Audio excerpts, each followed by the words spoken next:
ఏందది? ఏం చేద్దాం అనుకున్నారు మల్లారెడ్డి పాపం? మల్లారెడ్డి భూముల వ్యవహారం అంటే ఇప్పుడు ప్రతిపక్షంగా ఉన్నాడు కాబట్టి అదే ఆయన మీద అంతకుముందు కూడా ఉన్నాయి, ఆరోపణలు ఉన్నాయి. ఇప్పుడు సడన్ గా ఒక దళిత ఎమ్మెల్యేని ముందు పెట్టి అప్పటి నుంచి లేడు కదా ఆయన.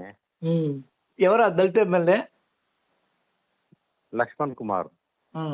ఏ ఏ ప్రాంతానికి దళిత ఎమ్మెల్యే ఆయన? ధర్మపురి ఎమ్మెల్యే అడ్లూరి లక్ష్మణ్ కుమార్ ముందు పెట్టి వాళ్ళు భూములు అమ్మినట్టు ప్రభుత్వం ఉంది కదా, అధికారంలో ఉంది కాబట్టి కోర్టు తీసుకుంటే అయిపోయేది. కోర్టు తీసుకోవచ్చు కానీ వాళ్ళు కోర్టు పోలీస్ ప్రొటెక్షన్ తో తీసుకోవచ్చు, కానీ అట్లా కాకుండా ఇట్లా దౌర్జన్యంగా చేయడం అనేది ఇష్యూ అయిపోయింది అంతే. ఇప్పుడు కోర్టు ప్రొటెక్షన్ తోని వేసినప్పుడు ఆయన కూడా ఏం చేయలేడు కదా, కోర్టు పోలీస్ యాక్షన్ తోటి. వాళ్ళు రాత్రి వచ్చి ఫెన్సింగ్ వేసుకోవడం అనేది ఇష్యూ అయింది అక్కడ. అంటే ఒక టార్గెటెడ్ గా మల్లారెడ్డిని టార్గెట్ చేస్తున్న అనేది ఉంది. ఎందుకంటే రేవంత్ రెడ్డిని కఠినంగా తీవ్రంగా విమర్శలు చేసిండు అనేది ఉంది కదా. అందుకే ఆయన ఇంజనీరింగ్ కాలేజీకి సంబంధించిన భూములు ఆక్రమించిండని ఒకటి చేసిండు. సరే ఆక్రమిస్తే తీసుకోవచ్చు, నోటీసులు ఇచ్చి. నోటీసులు ఇవ్వకుండా ఏకపక్షంగా చేసిరు అనేది ఆయన చెప్పిండు. సరే అదొకటి ఉంది. దాని తర్వాత హాస్టల్ల మీద మైనంపల్లి హనుమంతరావు వాళ్ళని తీసుకొని పోయి డిటైన్డ్ అయిన విద్యార్థులు అంటే ఫెయిల్ అయిన విద్యార్థులందరినీ తీసుకొని గొడవలు చేసి అదొకటి చేసిండు. తర్వాత ఇప్పుడు ఇది చేసిండు. అప్పుడు ఆయన పోయి డికే శివకుమార్ కూడా కలిసిండు. అంటే ప్రభుత్వము నయానా భయాను మల్లారెడ్డి కుటుంబ సభ్యులతో పోయి కూడా కలిసిండు. ఇక సరే ఏదో జరిగింది, వాళ్ళకేదో సహకరించడానికి ఒప్పుకున్నాడు. పోటీ నుంచి డ్రాప్ అయింది కదా ఒత్తిడితోటి, దాడులు ఒత్తిడితో మల్లారెడ్డి కొడుకుని నిలబెడదాం అనుకోండు మల్కాగిరి ఎంపీ నుంచి. నిలబడితే బలమైన అభ్యర్థి అవుతాడని చెప్పేసి ఆయన డ్రాప్ అయిపోయినట్టు అయింది కదా.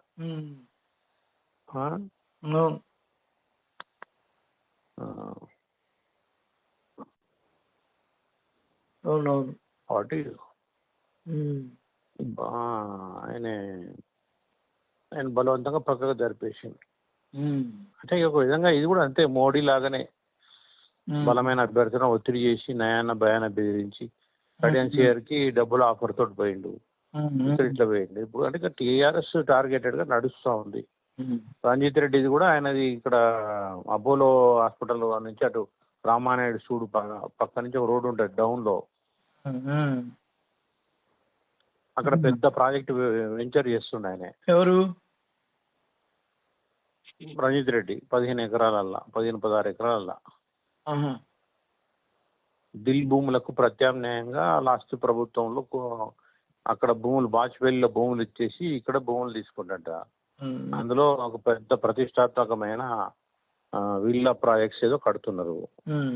దాని వరకు 20,000 కోట్ల పైన ఉంటుందట. ఆ ప్రాజెక్టులో గతంలో అక్కడ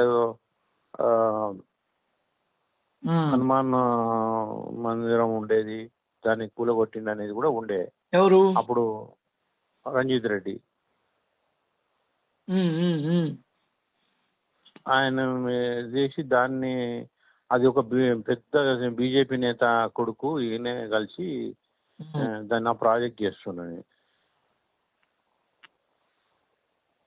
ఆయనను ప్రభుత్వం దాని మీద ఒత్తిడి తెచ్చి చివరి నిమిషంలో బీజేపీలోకి మన కాంగ్రెస్ లోకి చేరేటట్టు ఒత్తిడి చేశారు. సరే దాని వెనుక పెద్ద ఎత్తున ఆర్థిక లావాదేవీలు నడిచినాయని ఉంది. ఆయన అట్లా తీసుకొని ఆయన్నే మళ్ళా చేవెళ్ళ ఎంపీ అభ్యర్థిగా నిలబెట్టిండు. డబ్బు నాకు అయిపోయింది కదా, దొరికింది కదా. అట్లా అది 20,000 కోట్ల ప్రాజెక్ట్ కదా. దాంట్లో పెద్ద మొత్తంలో మరి చేతులు మారినాయి, ఎవరెవరు మారినాయో తెలియదు. అట్లా డ్రాప్ చేశాడు, కడియన్సీఆర్ని ఎట్లా డ్రాప్ చేశాడు, మల్లారెడ్డిని అట్లా కూల్చివేసి లైవ్ చేసి డ్రాప్ చేసిండు ఆయన్ని. ఇప్పుడు ఇంకా ఇంకొంచెం ఒత్తిడి చేస్తాం, ఎందుకంటే ఆగస్టు 15 తర్వాత ఆగస్టు సంక్షోభం ఉంటుంది ఎన్నికల తర్వాత అంటున్నారు. అదే వస్తే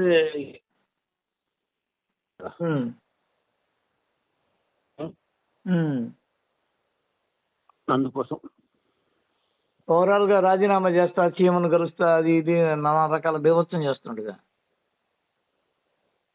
అదే ఇక టార్గెట్ చేస్తున్నాడు అనేది అర్థమవుతుంది కదా క్లియర్గా.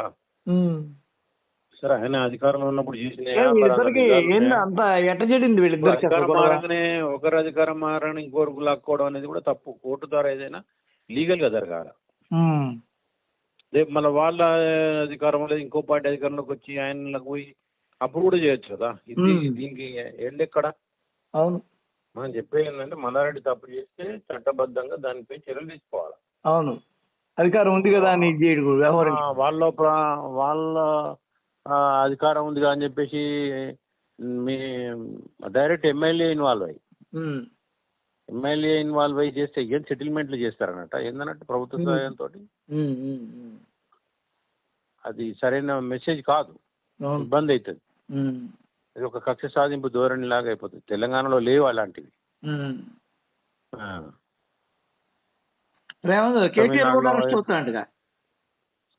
చేస్తారు వాళ్ళు, చేయాలనుకున్నప్పుడు చేస్తారు. ఏముంటుంది, అరెస్ట్ అవుతాడు అనేది చెప్తారు. ఎందుకు చెప్పాలంటే ఇమేజ్ అంటే ఇప్పుడు ఒక్కటే అండి, అక్కడ రేవంత్ రెడ్డి అరెస్ట్ అయింది కాబట్టి వీళ్ళు అరెస్ట్ చేస్తారు, జైల్లో పెడతా అని చెప్పింది కాబట్టి చెప్తుండ్రు. కానీ ఆధారాలతో పెట్టాలి కదా ఏదైనా.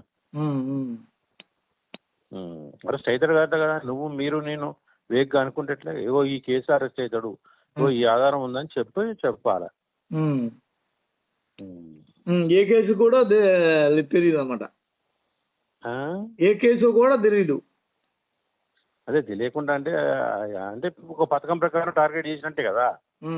ఒక అవినీతి కుంభకోణం బయటకు వస్తే దాంట్లో అరెస్ట్ చేయాలి కానీ అరెస్ట్ చేస్తామని చెప్పడం అన్నట్టే కదా. అట్లా చెప్పకూడదు, అది వ్యూహాత్మక ఫెయిల్యూర్, ప్రజలకు అర్థమవుతుంది. అయిపోయింది ఆల్రెడీ. అదే నష్టం ఇక్కడ, అదే దెబ్బతీస్తుంది రాజకీయంగా. ఇప్పుడు మోడీది ఎట్లయితే ఉందో ఇది అంతే అవుతుంది. ఆయన అరెస్ట్ అవుతారని చెప్పడం, ఇప్పుడు మోడీ ఏం చెప్పిండు, కేజ్రీవాల్ అరెస్ట్ అవుతాడు, కవిత అరెస్ట్ అవుతాడు, ముందు లీకులు ఇచ్చి తర్వాత అరెస్ట్ చేసి అట్లా ఉంటుందా? పార్టీ నేతలు మాట్లాడు అరెస్ట్ చేస్తే దానికి ప్రజలు నమ్మరు కదా. అవును, ప్రజలు నమ్మరు కదా. అప్పుడు నిజంగా అవినీతి ఉన్నా నమ్మరు. జగన్ కాంగ్రెస్ పోతే ఆమె అరెస్ట్ చేస్తారు, కాంగ్రెస్ పోతే అరెస్ట్ చేస్తారంటే నమ్మినరా? కాంగ్రెస్ ను కాదని పోతే పార్టీ పెడితే అరెస్ట్ చేస్తారు, పార్టీ పెడితే అరెస్ట్ చేస్తారంటే అరెస్ట్ చేస్తే ప్రజలు నమ్మినరా? వాళ్ళు ప్రజలు కాంగ్రెస్ నే తిడుతుండే అప్పుడు. ఇప్పుడు గంతే అవుతుంది. వ్యూహాత్మక తప్పు చేస్తుంది కాంగ్రెస్ పార్టీ. రేవంత్ రెడ్డి కక్షతో పనిచేయద్దు. నేను అరెస్ట్ చేసాను కదా అని చెప్పి కక్షతో ముందు లీకులు ఇయ్యకు. రొటీన్ గా జరిగిపోయినట్టు ఉండాలి తప్ప అంత అవగాహన లేకుండా చేస్తే ఎట్లా? రొటీన్ గా ఒక తప్పులు వచ్చినట్టు బయటకు వచ్చినట్టు అరెస్ట్ వాటిలో ఆధారాలు ఉన్నట్టు చూసి అరెస్ట్ చేస్తే దాన్ని అనాలి. కానీ నువ్వు ఏకాఏకిన మేము అరెస్ట్ చేద్దాం లీకులు ఇచ్చి అరెస్ట్ చేస్తాం అంటే ఏందన్నట్టు? అది మోడీ చేస్తుంది కదే, గతంలో కాంగ్రెస్ జగన్ విషయంలో చేసినది అదే, ఇప్పుడు అదే అవుతుంది. యడ్యూరప్ప విషయంలో చేసింది అదే. దానివల్ల వాళ్ళ ఇమేజ్ పెరుగుతుంది తప్ప ఉపయోగం ఉండదు. అదే చిత్తశుద్ధి ఉండదు దాంట్లో.